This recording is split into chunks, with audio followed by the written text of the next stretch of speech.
Okay, 10.2c, we are going to discuss how the French Revolution influenced the Haitian Revolution and the freedom of Haiti, focusing in on Toussaint Louverture as a revolutionary hero. So, let's see where we are in the world. Ooh, there's a world. The colonial power is France, about ready to go through the revolution. Before the revolution, France has a colony in the Americas.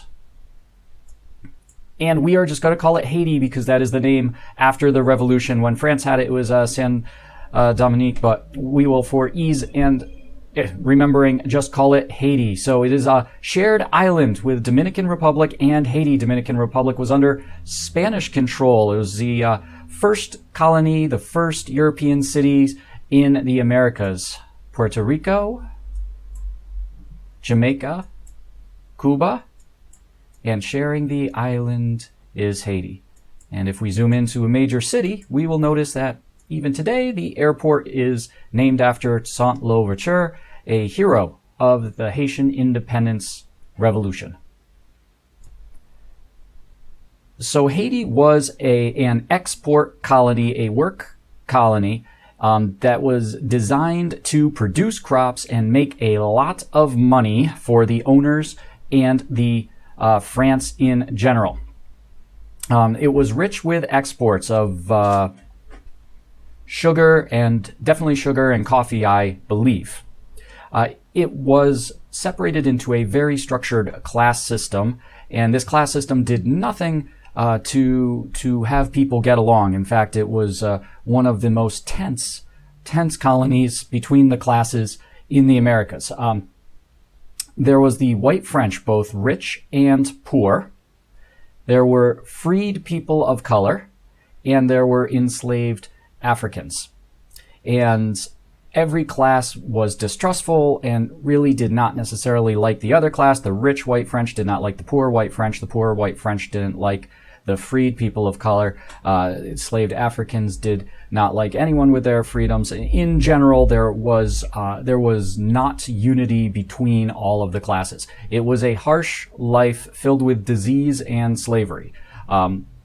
So there was yellow fever, malaria, and it was a harsh working slavery environment. So everyone is susceptible to yellow fever, malaria, and the elements, but specifically the enslaved Africans were susceptible to the harsh working environment, which could literally, and the poor nutrition, and could literally be worked to death, and harsh punishments for breaking any of the rules.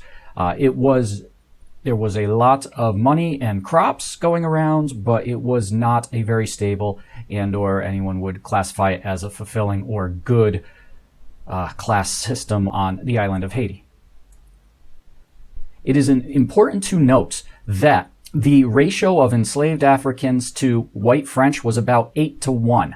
Okay, the ratio of anybody of color to the white French was about 10-1. So literally it is a very, very, very minority of people enslaving and controlling a vast majority of other people. This will not last. It is only a matter of time before the sheer numbers of enslaved people can revolt and just say enough is enough.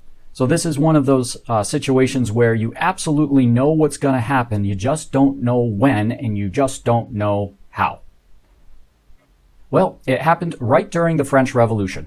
Now, the curriculum doesn't say anything about the influence of the American Revolution, but I will tell you there is a definite influence of the American Revolution. Just 14 years earlier, the colonies of the United States threw off the King of England, okay? They were colonies in the United States, and they fought a revolution and gained their independence, and England had no more power, and it was now the United States. So you better believe that the people in Haiti were thinking, hey, they could throw off their French kings and French rulers and have independence, and then they would have more control. So the American Revolution was a cause, an inspiration. But the French Revolution really opened the door, and let me tell you how. The French Revolution set up a new government of the people with the king in a constitutional monarchy, and they wrote the Declarations of the Rights of Man. And remember, the Declarations of the Rights of Man in the new French government said all men are born, or all men have freedoms, every person's equal under the law. Okay, it was an Enlightenment document saying the equality of people. Well, free people of color in Haiti were free, and they definitely believed that they should be included under the Declaration of the Rights of Man. And the Declaration of the Rights of Man doesn't address, as we talked about, where women stood in the rights and where slavery stood and where the colony is. So it's up to debate. And so free people of color went over to France and petitioned the governments of France and saying, hey, we're French, we should be French citizens, we're free, we demand the rights under the Declaration of the Rights of Man. And they make a good case because the Enlightenment is eventually about everyone being equal. And so the slavery and colonies eventually can't hold up intellectually with Enlightenment ideas. Enlightenment ideas says eventually there shouldn't be slavery. So it was just waiting for people to make the case. And we do see, while this case is being made for more rights, and we do see uprisings, tensions and uprisings of slaves in Haiti. Well, eventually, in the 1790s, the French Revolution government ends slavery in Haiti, and gives people certain rights. And now, it's complicated whether those rights were actually enacted and such like that, but Haiti is not free, but there are much more rights, and slavery is on the way out. In comes Toussaint Louverture, an educated former slave, who takes control of Haiti.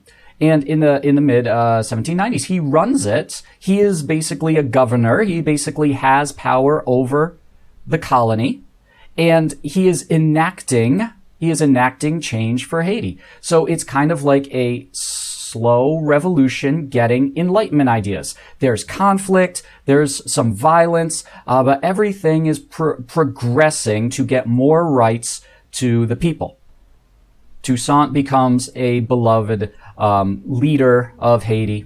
And to make a long story longer, the French Revolution goes away and Napoleon gains control. And so now Napoleon is in control of France in the early 1800s. Napoleon looks back at Haiti and says, well, you're really a French colony. So Napoleon regains control. You can look it up and research it. There's actually a letter Napoleon sends to Toussaint. And the letter is really great to read.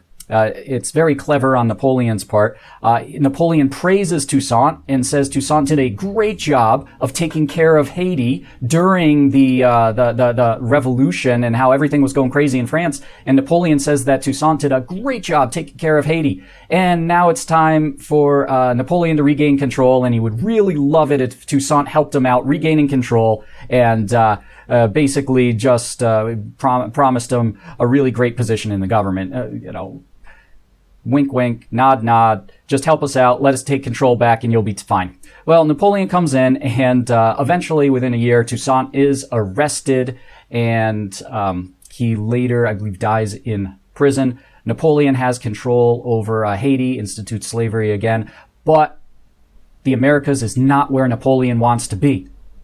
So France ends up leaving. Napoleon sells Louisiana to the Americas, and basically, Napoleon is not interested. He's got his own wars in France to deal with. He is not interested in sending troops and keeping Haiti because the people are threatening to revolt again. And there's some clashes, there's some fighting, and eventually the French troops are given 10 days to leave, and they leave. And Haiti is an independent, the first independence, large-scale independent war of independence in the Central and South America, the first successful slave revolution that then controlled their own government afterwards.